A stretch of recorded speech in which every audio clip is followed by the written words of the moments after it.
A surge in new COVID cases in the Carolinas is sparking the need for vaccine mandates and the discussion of the return of mask mandates. In Mecklenburg County, health leaders are seeing 200 to 300 new cases a day, but leaders say they're not reinstating a mask mandate. County Public Health Director Gibbie Harris joins us live. Gibbie, good to see you this morning. Thanks for being here.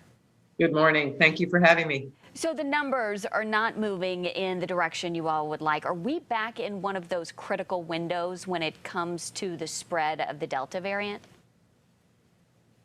I think we are in one of those periods. The question that and the answer that we don't have is how high is the spike going to go and how long is it going to last? We're watching what's happening in other countries who are ahead of us to see if that gives us any information, but that doesn't necessarily mean what we're going to see here. Unfortunately, our numbers have been going up fairly rapidly. We are nowhere near where we were in January, which is great news, but we are seeing those numbers go up.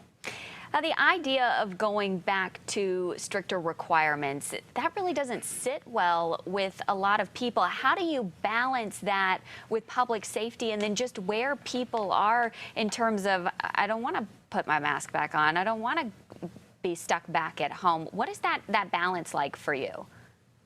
It's a difficult balance. Obviously, there's the issue of personal rights, and there's the issue of protecting the community, and public health is constantly trying to balance those two.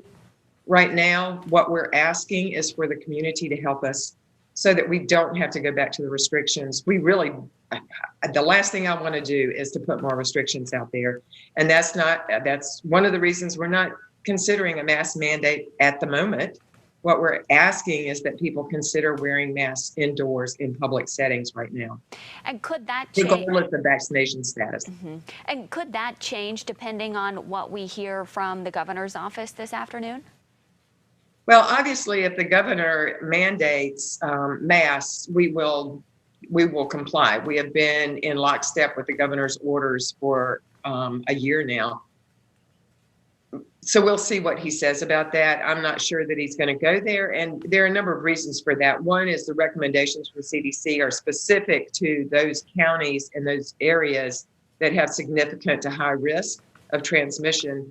Mecklenburg is at high risk, but there are other counties in the state that aren't. And typically when you have that kind of situation, I don't expect the governor to mandate, but we'll just have to wait and see what he does this afternoon.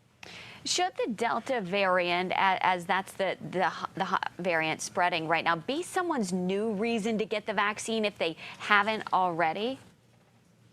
Absolutely. I mean, I know that we are seeing breakthrough cases, and that makes people question why even get vaccinated.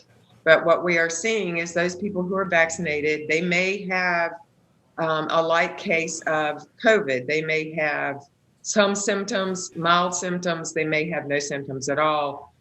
The problem is for those individuals who are most at risk and those who aren't vaccinated, they can spread it to those people who are currently vaccinated, and those people who are vaccinated, if they become infected, can potentially spread it to others. So if we're going to get this virus under control in the community, it's going to take all of us working together right now. And we know CMS board leaders are meeting later this week, or well, tomorrow, to talk about masks in schools for the school year. What's your recommendation? Our recommendation from a public health perspective is that they mask in schools. I mean, the main emphasis here, number one, is getting our children back in school safely. But the second is to keep them in school. And the last thing we want to do is to have to start quarantining classrooms because no one in the classroom or many in the classroom weren't wearing masks, and there's a case. So wearing that mask will, number one, help us get our children back in school where they need to be, but it'll also help us keep them there safely.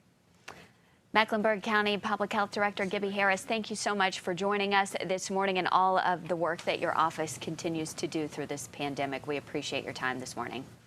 Thank you.